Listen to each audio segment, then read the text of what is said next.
Hello, everybody, and welcome to the Nutritional Revolution podcast. We have a super cool guest here for you guys. She's going to dive into all the science stuff with us. We have Sam Moore for you guys. She's an applied sports scientist and Human Movement Science Doctoral student at the University of North Carolina at Chapel Hill School of Medicine, and she's researching female athlete sports science. And most recently was part of the recently released publication titled A Randomized Controlled Trial of Changes in Fluid Distribution Across Menstrual Phases with Creatine Supplementation. So thank you so much for joining us, Sam.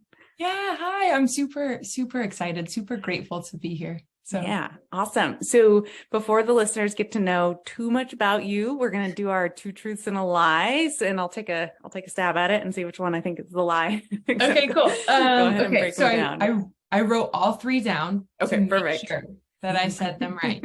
Okay. My first one is that I was a high school Spanish teacher, despite not speaking Spanish. Okay. My second one is that I was a professional volleyball player. Okay. And my third one was that I was an English major in undergrad, and I spent quite a bit of quality time on academic probation. Oh, okay. Okay. So, goodness, these are all really good. You know what? I just had to do this for a presentation last semester. So I came prepared. Yeah. That's awesome. I don't know. Okay. So if anybody's watching the video version, she looks like tall from what I'm like gauging. I can only see, from her chest up, but she seems like she could be tall. So pro volleyball, I feel like could be in the cards. You're obviously very smart. I wonder if I feel like people would hire you even if you didn't know Spanish. So maybe the English major and being on probation was a lie is my guess, but don't tell me the answer. We'll reveal it to our listeners at the end of the episode. But first, why don't we step back a ways and let us know what got you interested in this field of research? Yeah, that's a good question. I won't go back too far. I will say I was a college athlete. Okay. I was a two-sport athlete. Though that doesn't speak to my professional career. Okay.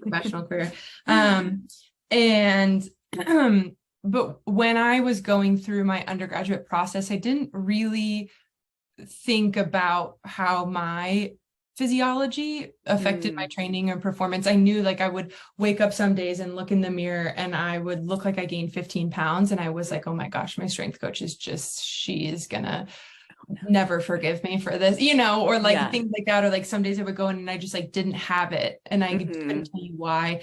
But I really didn't think about it until I was a PE teacher. Oh, okay. And I heard a podcast with Dr. Stacey Sims, and she she had mentioned something. It was the Mobility WOD podcast. And it was the first time that I had ever considered the idea maybe female physiology is wrapped up in this conversation. And I was a trained strength and conditioning coach at that point. And so that really set off my interest in female specific physiology. And from there, I went to University of Utah and worked as a sports scientist. And then I was at NC State and I was a director of sports science and a strength and conditioning coach. And I was really hired at NC State to do women specific training design. So to train my athletes based on their hormonal landscape, whatever that was, which is a very controversial topic. But we did it and it was incredible. And so that's really my interest was kind of at its full bloom at NC State. And I remember I would get really frustrated because I would go and I would give these presentations and I would give these talks and I would get mostly male strength coaches because it is mostly men in that profession. And they would say, there's just not enough science. I don't believe the science. So there's not enough, or I've never heard of this. And it was so frustrating because in strength and conditioning, we do things without any scientific data all the time. But for some reason, when it came to, essentially what I saw as a lens of equity for women in sport, it was, there's not enough research. And so I got to a point where I said, fine, then I'll go figure it out. I'll go figure out how to do research. And so I was looking at a couple different PhD opportunities, some remote options, some overseas options. And I got an email one day from a faculty member at UNC just down the road. And she said, hey, I heard you on this podcast, and I think that what you're doing is really closely aligned with some projects that we're doing. Would you be interested in like hopping on the phone to collaborate? And I emailed her back instantly. And I said, I absolutely know who you are, Dr. Abby Smith Ryan. I have followed you on Twitter for years. She was a huge fangirl moment. Yeah, totally. Because in her email, she was like, you don't know me. And I was like, I sure do. And so, it took a couple months, and, it was quite a long process, but essentially she offered me the opportunity to come be her PhD student in the applied physiology lab. Yeah, it was just, it was like, I remember when she asked me, what would you do like if you didn't get it? Because there were a couple of students that were up for it. Yeah. And I said, no one in my family's ever gotten a college scholarship that wasn't for athletics. I didn't think that these academic things were real. I thought that's just what they told the regular kids so they would go to college. I was my experience of college was so skewed being a jock. And I said, but now that you have shown me that like maybe I am worth funding, that's like I paid for my master's out of pocket. That kind of shakes up everything I thought I knew about academia and where I saw myself within it. And so, that was 3 years ago. And so now I'm finishing up my second year in my PhD program, researching in the APL for Dr. Smith Ryan. And it's been absolutely incredible. That's awesome. I love that story. It makes me super happy. I'm like super stoked for you. It's just like so unreal. Like I wake up and I'm like, this is what we get to do. This is crazy. So cool. So cool. Yeah. The research is the comments from the male coaches and stuff like that. It is really interesting that you say that. And then also kind of, I feel like when I first kind of met Stacey and she was kind of like talking about all these different things and this like light bulb clicked and I'm like, oh my goodness, these patterns or things that you're saying. I'm like, yeah, I've absolutely experienced that. Like, firsthand what you've experienced, but the research as a whole of more than like a anecdotal or n equals 1 kind of situation. Some people need to obviously see that to make some bigger, up top changes, I guess. But yeah, it's got to be hard. I think it's interesting. I just gave a talk earlier this week at a different shade of blue school down the road. And it was to their PT program, and it's predominantly women in the program. And the comments, like the people that stayed after to talk and to ask me questions and stuff, what I would hear from the women is exactly what you said, and it was exactly my experience. This is so validating. Yeah. I'm not crazy. I did prepare to the best of my ability, and things were out of my control. And I didn't understand it then, but now I do. Like, there is science and there's data to support the way that I'm feeling. It's such a validating experience. For some women, it can be difficult to look back at their athletic experience and say, what could I have done? What could I have accomplished if I would have had someone who would have told me? And that's so fair as well. But then the comments from male students, of like, this is just another variable to consider. You're like, okay, like whether or not you want to consider it as a practitioner, it still affects every part of what we've got going on every day. So, I love that. And talking back to your programming that you were doing for the female athletes, what was that like? Were you taking menstrual cycle data at that time and programming training around that, or? Yeah. So it was really, when I applied, when I was still at Utah, the director said, what's your dream job? And I said, to be totally honest with you, it's not this one.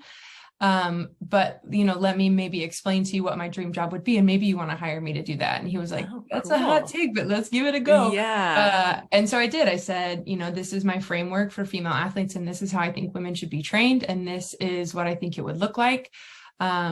And he said, all right, let's do it. And he hired me to do that. So they changed around the team assignment so that I could have women's soccer, because women's soccer is a really progressive sport. It was right after the World Cup where the national team had done menstrual cycle tracking and done some behavioral and nutrition interventions. And then Don Scott went to Chelsea Football Club and was doing something similar there. So soccer was already on it. This wasn't new to them. And then they gave me volleyball, because I am tall and I worked with volleyball in Utah. Yeah, hint, hint. Okay. Yeah.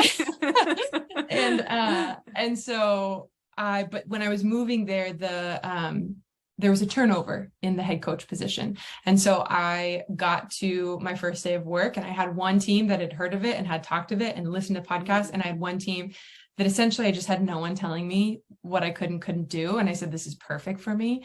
And so we started tracking pretty quickly, but it started with a lot of education. So I would take, like in the first week, I took like a whole hour-long lift and we just had a presentation and I just showed them data and explained, what are we going to be tracking and what kind of data are we going to be asking for? What's the security of that data? Who's going to see it? What decisions are going to be made off of it? And then of those decisions, what is the scientific rationale for how those decisions are going to be made? And so I think by almost involving them as kind of like stakeholders in the process, I've been asked before about, like privacy of data and security. And I went through all the steps to make sure that I was within the business authorization agreement of our university and things like that. But then also just like connecting with your athletes and like at a human level, they need to be okay with that, and not just okay with it, but they need to be like a proponent of it. Yeah.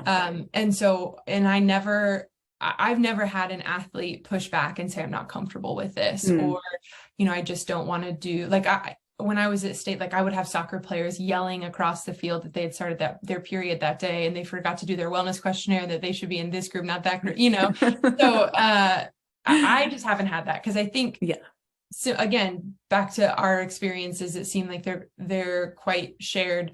It's just validating. It's validating to know. And it's also, like what is myth and what is science, right? Like, am I really weak around my period? Am I, do I need to take the load off in my luteal phase, right? Like, and instead of painting it as different weaknesses in the cycle, understanding that, like, what are the key performance indicators of my sport, and what are the hormonal landscapes? What's my capacity to adapt to those key performance indicators, and how does that change? And so it's really not that we're just like taking 2 weeks off during our luteal phase.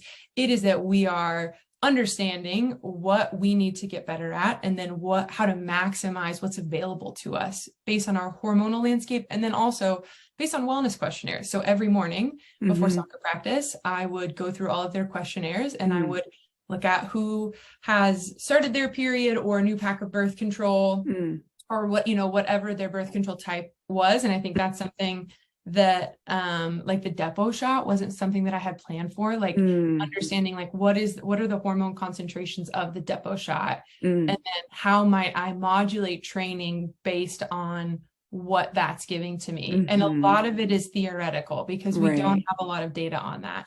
And so we tracked cycles, and for volleyball, they would get a different program on their phone every day. It was in a Google sheet that was shared with them. And so their exercises and, volume and intensities would be different than their partners. And it would just, it was on your phone, right? We modulate training for position and injury and age and like all these things that they're already used to not having the same exact amount of weight as their, the person they share their platform with. Yeah. And then in soccer, it was right around when COVID hit. And, so the soccer coaches opted to buy lifting equipment for outside, because if we trained inside, only 4 athletes could train at a time. And so I would have been there for like 6 or 7 hours to get a soccer team through. Oh my goodness. Yeah. And so I would set up every day, I would set up 2 weight rooms on the turf. And this was our follicular phase weight room, and this was our luteal phase weight room. And they would have a whiteboard of what their lift was that day. And they would like talk smack back and forth to each other. And like, and it was great. And that was one where I'd say,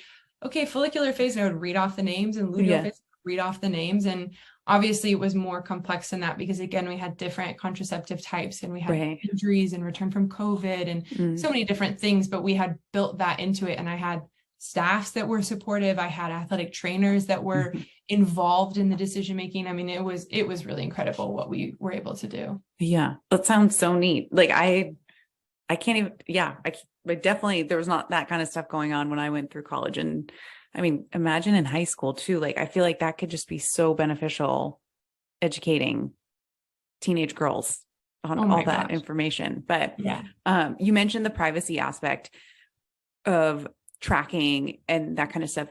Are you familiar with any apps that are available to the public for use that have a good, I guess, protection level of privacy for women who do want to track their cycle in an app? Yeah, that's a good question. I mean, I know about like the basic apps of, like Flow and Fit Our Woman. And I use Wild AI personally. I cannot speak to their data security. I know that also when working like with general population women versus athletes, like Wild AI for me is incredible. It's great. It can track my symptoms and give me some recommendations. And even for a strength coach who did this at the collegiate level, like it's great and I like it. But I'm not a competitive athlete anymore. And, like when it says your PMS symptoms are due to start in 2 days, some light aerobic activity might help. If you've got a college soccer player, they can't go up to their coach and say, yeah, but my app says that I need to do some light aerobic activity today. So the game's just really not going to be a goal for me. Right. Yeah. And I think that's a misconception that, like data shows right now what we have, there's really not any big performance changes. And so I think that's really important for two reasons. The first of which is that, phase-based training or menstrual cycle-based training or whatever we want to call it, isn't saying that you can't go out and perform your best in your early luteal phase, right? Like that's not what it's saying at all. It is saying that your sleep isn't as good because of this crossing effect of estrogen and progesterone. Here's the last 3 cycles, what your sleep quality has been. Here's some interventions that are going to help, right? So it's really thinking about like, how much gas do we have in the tank for training? Because performance isn't really different. Yeah. And we don't write strength and conditioning programs based on exercise performance. We write it on a hypothesized capacity for adaptation. So I don't really know the data security piece of it. I will say when I was working with athletes, I created my questionnaires and then I delivered them through either like I gave them like a secure link to put in their calendar event every day. And I would have like, a 10 a.m. alarm go off on their phones that would have the link in it, whatever it was. Or I could deliver wellness questionnaires through push notifications through like their Teamworks app. So it kind of depends. It depends on if you're a Google Suite school or if you're a Microsoft school. But I would create the questionnaires when I was working with athletes. Awesome. That's so neat. I literally had no idea, but I like about any of this stuff that was happening from a performance training perspective. So that kind of brings me a little bit to the paper that was recently released. And I know kind of before the episode, Sam was saying that you were telling me that you not an RD, so we won't go down a whole lot of nutrition conversations with the listeners, but definitely would love to kind of hear and get kind of like a summary of the paper. I think it was very interesting. And I think creatine is one of those things maybe that when people first think about it, they think like bodybuilder and it's going to make me bulky. And is it a steroid? Am I going to get bloated? Yes. And so I think just kind of like, sharing, definitely, I would love to like break down the study details and what you guys found, and then, the benefits potentially or not. You tell me what the study found, of creatine use in females. So go ahead and break it down for me. Yeah, I appreciate you sharing my disclaimer. It's important to be open and honest about our limitations. Exactly. I mean, I know that like when I came in, this study, the design for the study had already been created. It was part of a larger thesis project for our master's student at the time, Amanda Gordon, she's now a sports scientist with the Boston Red Sox. Awesome. Yeah, and she's incredible, and her thesis won awards. I mean, it was incredible that the study that she was able to coordinate. But essentially, what our lab has done a fair bit of research with creatine. and different dietary supplements. That's a lot of what Dr. Smith-Ryan has done in the past. And then our other PhD student, Hannah Cabret, is an RD. So we had her as an RD, myself as a strength coach and sports scientist, and then Dr. Smith-Ryan as just a queen researcher of every kind.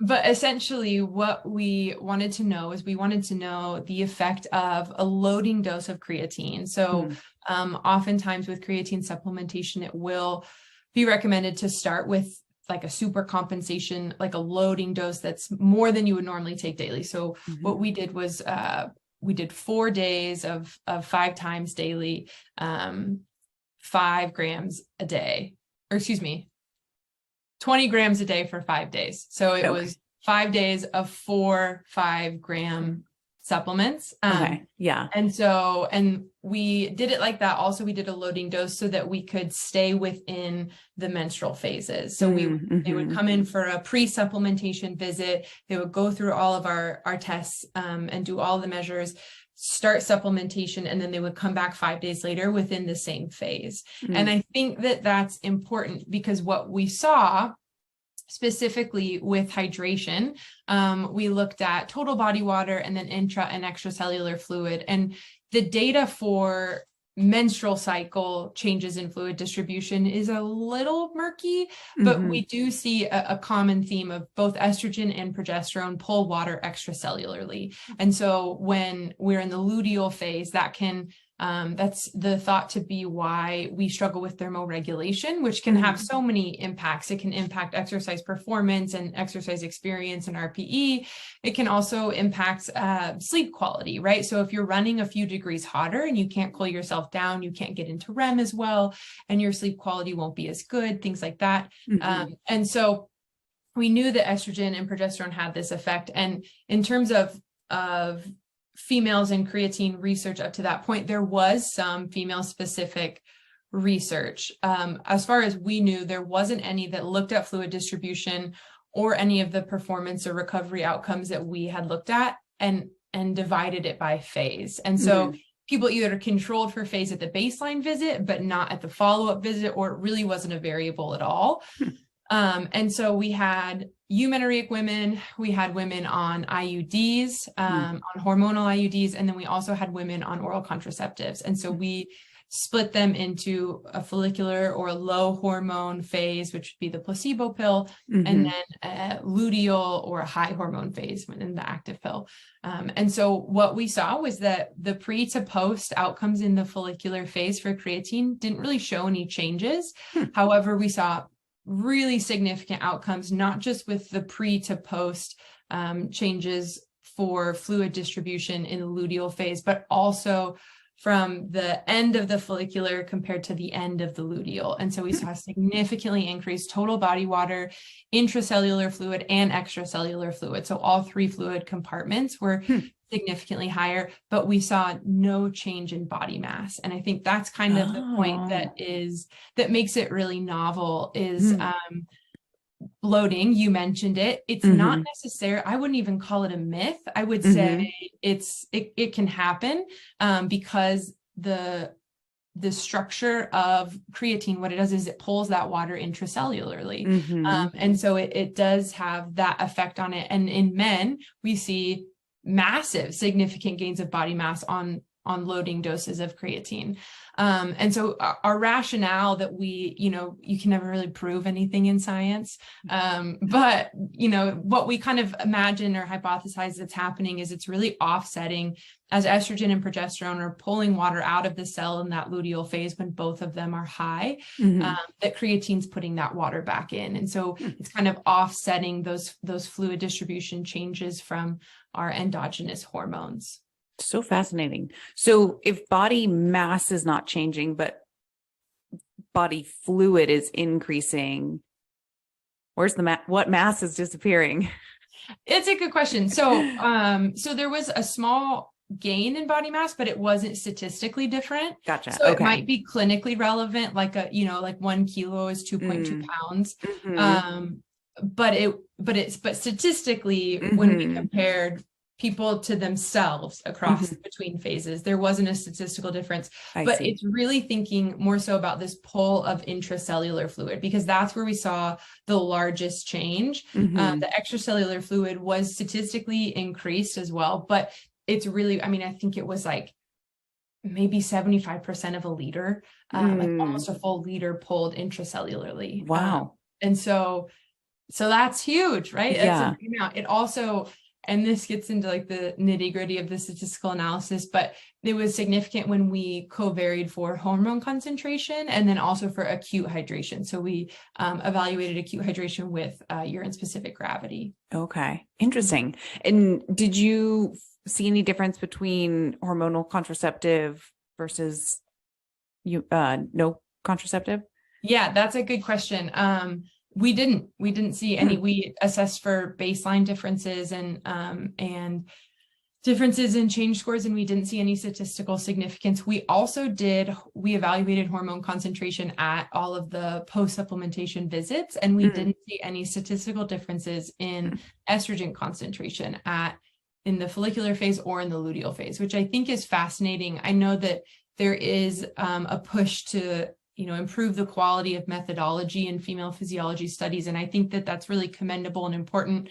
But I also think it's important to have research that's reflective of our population. And we know that, over 60% of women are on some type of hormonal contraceptive. And so to be able to facilitate a research study that was reflective of what our population of women looks like, we thought that was really meaningful. It was something that was a priority in like our recruiting process. Yeah, that's great. And with any of your participants that were on you said IUD, hormonal IUD, were they still having a bleed? I know sometimes when clients go on an IUD, sometimes they completely lose their cycle. Some start to have heavier cycles. Yeah, that's a good question. So we didn't have ovulation test kits at the time, which is like if you have a woman on a hormonal IUD that isn't having a period anymore, totally normal. But you can still evaluate phases by determining ovulation using a luteinizing hormone test. We didn't have those tests. So that was part of our inclusion criteria for women on IUDs, was that they still had a period.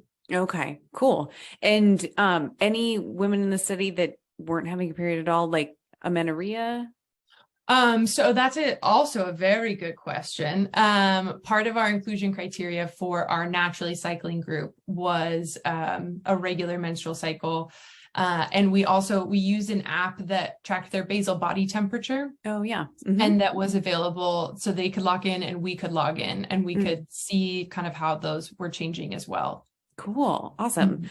That's really fascinating. And so what would be one of the reasons or many of the reasons why would a female want benefit, or maybe why should a female take creatine? It's one of my favorite questions now. I mean, I like this paper, obviously it's beneficial for fluid distribution, right? And that can help with thermoregulation and exercise performance and a whole lot of things. But the benefits of creatine, like taking more of like a global perspective, genuinely feel endless for women. There's mental health benefits for energy and mood and brain fog. There's like creatine kinetic benefits. So specifically when women are pregnant and then like postnatally and then during peri and postmenopause, it's, I think Dr. Smith-Ryan, I listened to her speak at the creatine conference, and she said, creatine is the best supplement for pregnancy that your doctor will never tell you to take. So, and then it's got its like classic benefits of, strength outcomes and exercise performance and delayed fatigue. But like, just, it's almost like, it's like every angle that you take on it, creatine is going to be beneficial. And I think what really dissuades a lot of women, and this was kind of, our main angle in the introduction in the paper, is this hypothesized weight gain. When we see loading studies, when we see creatine supplementation studies in men, we see significant water weight gain. But it's something that people have hypothesized is not as present in women. And so our study was able to demonstrate that. But the idea that you're going to gain a lot of weight I think it's interesting, the idea that you're going to gain water weight, but then also the myth that cramping and dehydration, like in my head, those have never really made sense. I'm like, we got to pick one, and we really got to hammer that home, whichever one it is, right? Like, we have more water, but we have less water. And so I think the benefits really, there's so many to taking creatine. I think a fear is water weight gain, and that's really not what we saw in our study. A fear is dehydration, and a lot of studies have disproven that. And then I think another big fear is getting bulky, because the people that you typically see taking creatine are taking a host of other, let's call them supplements. I presented these data at a nutrition conference once, and I think it was like last winter, and somebody in the nutrition department at the university said, like, where did you even get access to steroids for this study? And I was like, you can get this on Amazon. Like, this is not a steroid, people. You're in nutrition, you should know this. And so I think it's important to consider, like, that's a like super classic myth, is that like if females lift weights, they're going to get bulky, right? Like, and I was just talking to another PhD student today. We were lifting in the weight room together, and I was like, I would love if I could get bulky. I've been chasing big delts since I was like 12 years old. Like, it would be so phenomenal if I could just take creatine and then have like rockin' delts. Physiologically, it's not as feasible for us. Right. Yeah. I'm so glad you said that, because we get many clients, again, many of them are endurance athletes, but they want the physique of someone who's significantly more toned, but the type of exercise they're doing doesn't necessarily stimulate that growth. Right. And, I try and encourage many of them to incorporate strength training, but then they have that exact kind of thing. It's like, well, I'm going to get bulky. And I tell them exactly what you said. It's like, if you do this for like 10 years, then come back and show me how bulky you are. Cause that's like, it's going to take at least like, that if you're doing everything right, but you got to put in a lot of work to get quote unquote bulky, or some illegal tools. That's what I'm saying. I've been trying. I would love to be bulky. Chasing the delts.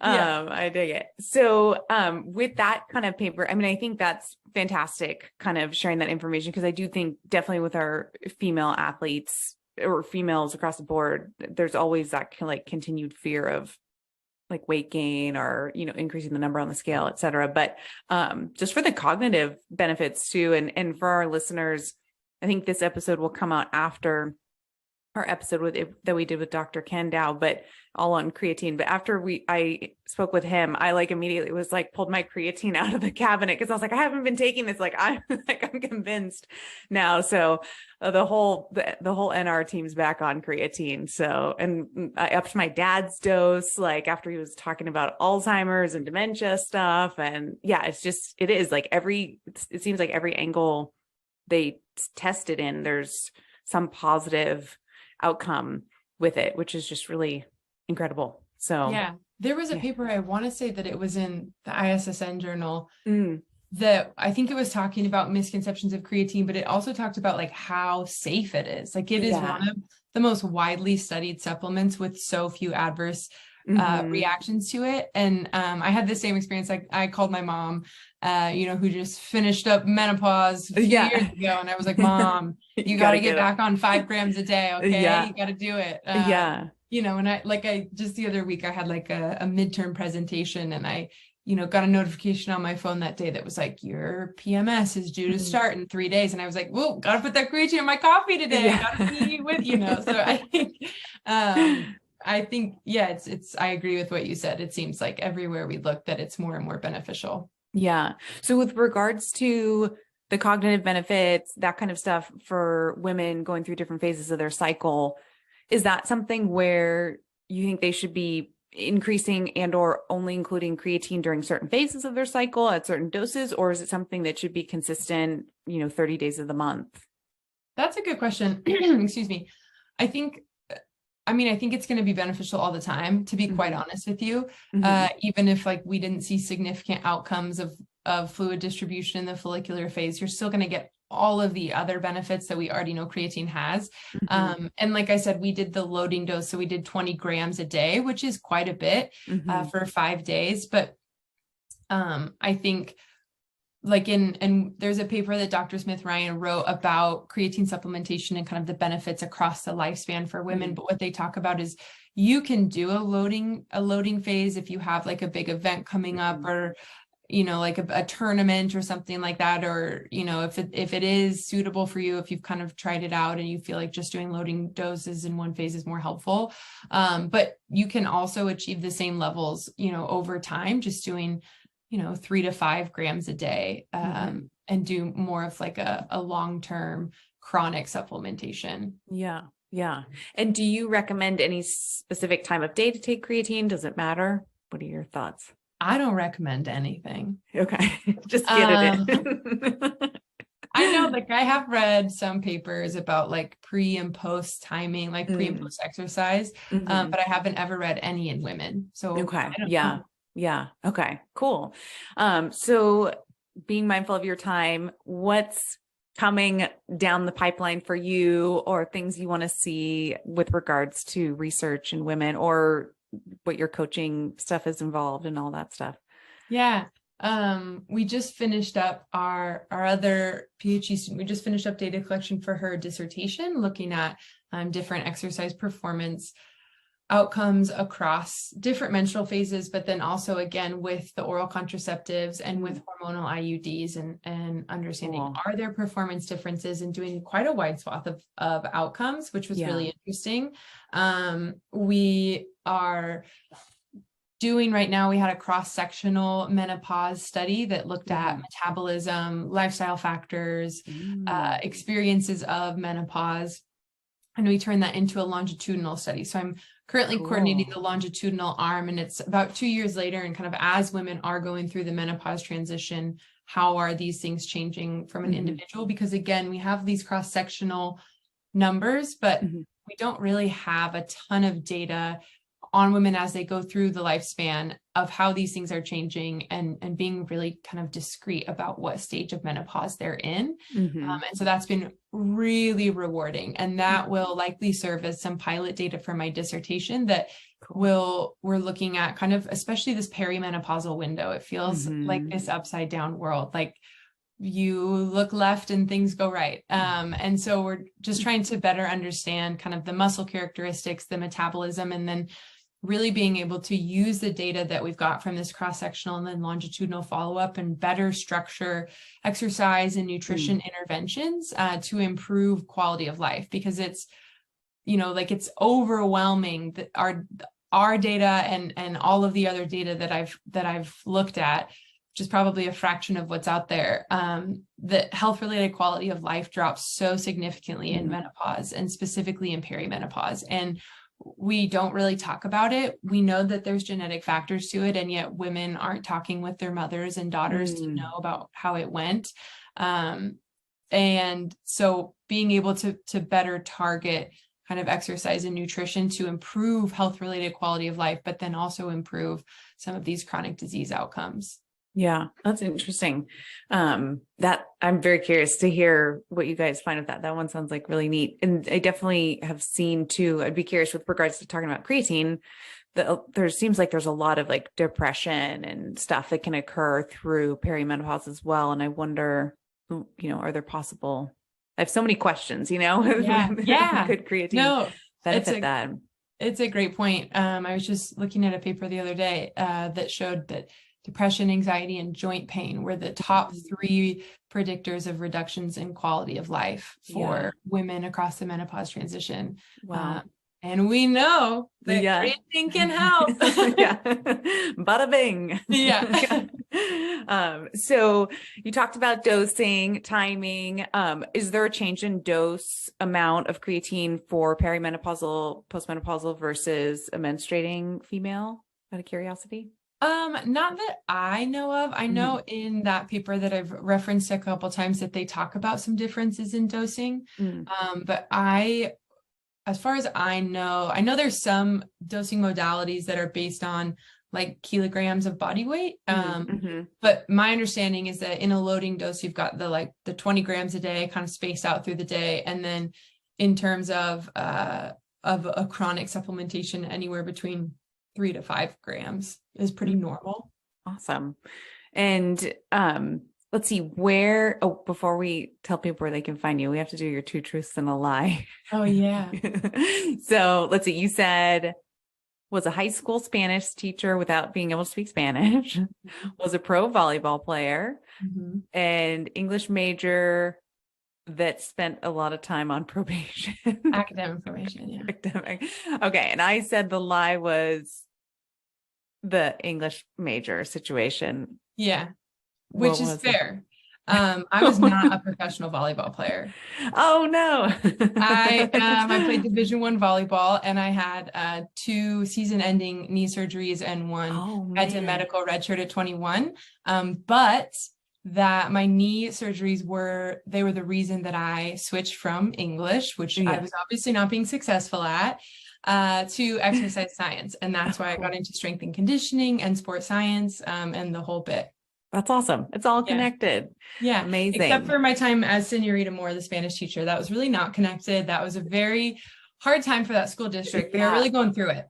What happened? Like, was that accidental, or did they tell you? It should have been. It was when I went back to get my master's, and I was paying for it out of pocket. So I said, I will get a substitute teaching license, and I'll just sub a couple days a week. And then, I'll be able to, because in Oregon, you can make pretty good money as a substitute teacher, and you only need a bachelor's degree. So my bachelor's was in exercise science and human biology. Yeah. I had never taken a class in education, and both my parents were teachers, administrators in the school district. And so I was ready to move back home, and I get this call, and this lady's like, hola. And I was like, hola. And she was like, you're hired. And so they had a health emergency with their Spanish teacher, and it was a very remote school district on the Oregon coast. And she was like, I already called your mom. I know you've got nothing planned for the next 3 months. I was like, it's so embarrassing, but you're right. I don't. I said, I don't speak Spanish, and I don't know how to teach, and I've never taught. This is a really bad plan. And she said, you'll be fine. And so oh my goodness. For 1 semester, I was Senorita Moore, and I would go home every night, and I would have to learn the Spanish to teach the Spanish the next day. Wow. And then I was doing an accelerated strength and conditioning master's program at the same time. Oh my goodness. Wow. Talking about stress. It was wild. It was a wild ride for sure. Wow. And how's your Spanish now? I couldn't tell you anything. It was, it was trauma. I was fight or flight the whole time. Also teaching high school. Yeah. Crazy. I took sign language as my foreign language. Oh, cool. That's neat. Cool, not helpful. Yeah. Senorita Moore. Yeah, mine didn't stick too much either. I just remember my Spanish teacher, I would always chew gum when I came into class. And so she'd always say, pone su chicle en la basura, por favor, which means put your gum in the trash, please. So okay, I got that. Yeah, every day in class, that was the repetitive thing that she would say to me that picked up. Yeah. Awesome. So let's see, where can people find you, follow you, read any publishings, any of that stuff? Where's the best place to go? So my website is mooresportscience.com, Moore, like my name. And I try to keep up and put up our new publications, and our new podcasts and things when they come out. And then also my Instagram and Twitter is Sam Moore Strong. So SAMMOORE, STRONG. Awesome. All right. Well, we will link those in the show notes for the listeners, and people can check you out and follow all your happenings. So Cool. Thank you again so much for joining us, Sam. Yeah. Thank you so much.